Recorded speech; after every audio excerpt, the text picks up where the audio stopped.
I'm going to show you how to do the classic armbar setup in a self-defense situation. If you watch carefully and listen to all the details till the end of the video, you'll be able to use this effective submission hold, effective immediately. And we're starting right now.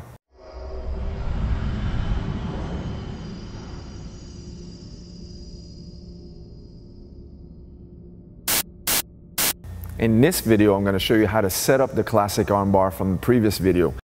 So if you recall correctly, I showed the final position in the first video of the series, how to apply all the details by holding the submission hold, which we call the armbar from the mount. Now in part 2 of this video, I'm going to show you how to set it up in a self-defense situation, which we'll do right now.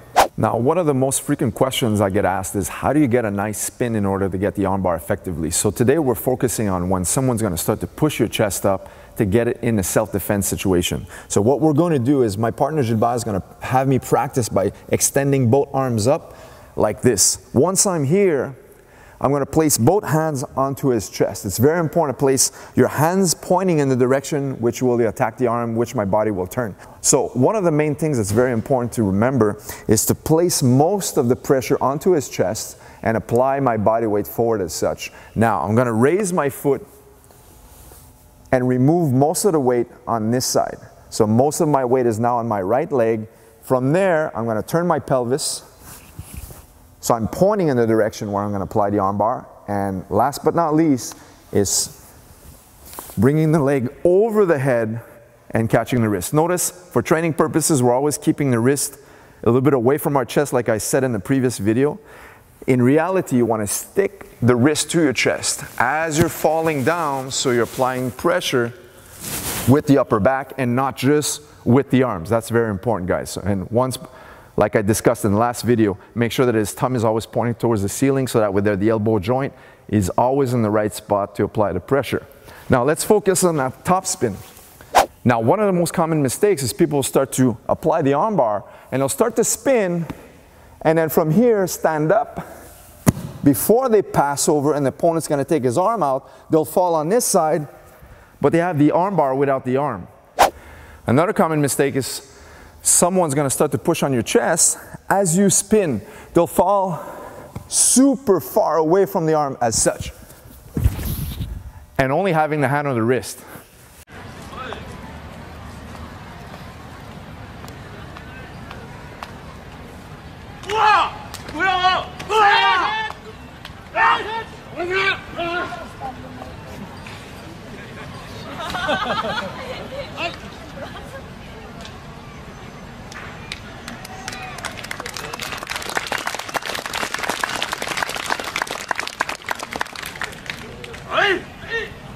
Okay.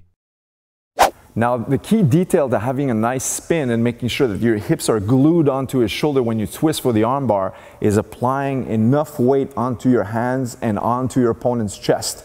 So if my hands are very light and they're pointing in the wrong direction, I'm going to have a hard time twisting my hips to catch the armbar.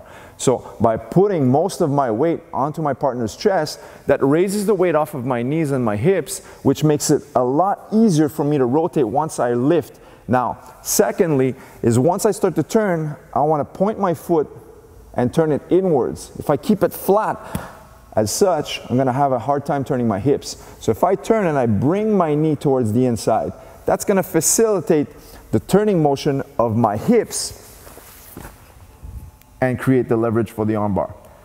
One more common mistake is a lot of people will cross their feet over the arms like this, okay? So if you have your feet crossed over the opponent's arm, what he's going to do with his free hand is going to push my legs over his head and escape the armbar.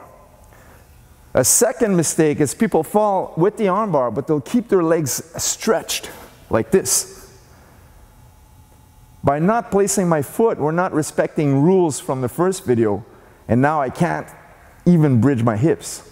Okay, so it's very important to remember, in order to create leverage, I'll need to place my top foot on the mat, bring my heel in, knees tight, heels tight, legs together. Once I'm here, I can generate a lot of pressure by pressing onto the floor and bridging my hips towards the top. Okay? So in reality, we're going to have his forearms stuck to our chest as such, and this will create a lot of pressure onto the elbow joint. Okay? Remember, guys, by pulling the heel and using the floor to bring his head tight. That creates a lot of tightness. Keeping the elbow joint above your hips, and not below your hips. Okay, this will create a lot of space, and that's very wrong. Okay, so one more time from the top position. My partner can press with both hands up. Both hands up means you have a choice, left or right side, depending on which day of the week it is, you decide.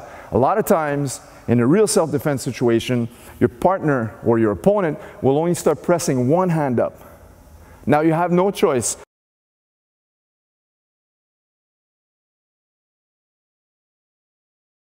Let me know in the comments below if you like to use the classic armbar and what type of setups that you like to use. Alright guys, thank you very much for watching this video. Give it a big thumbs up if you enjoyed. Leave any comments in the description below. And I want to thank my student Gilbert for helping out in this video today. We'll see you in the next one. Take care guys.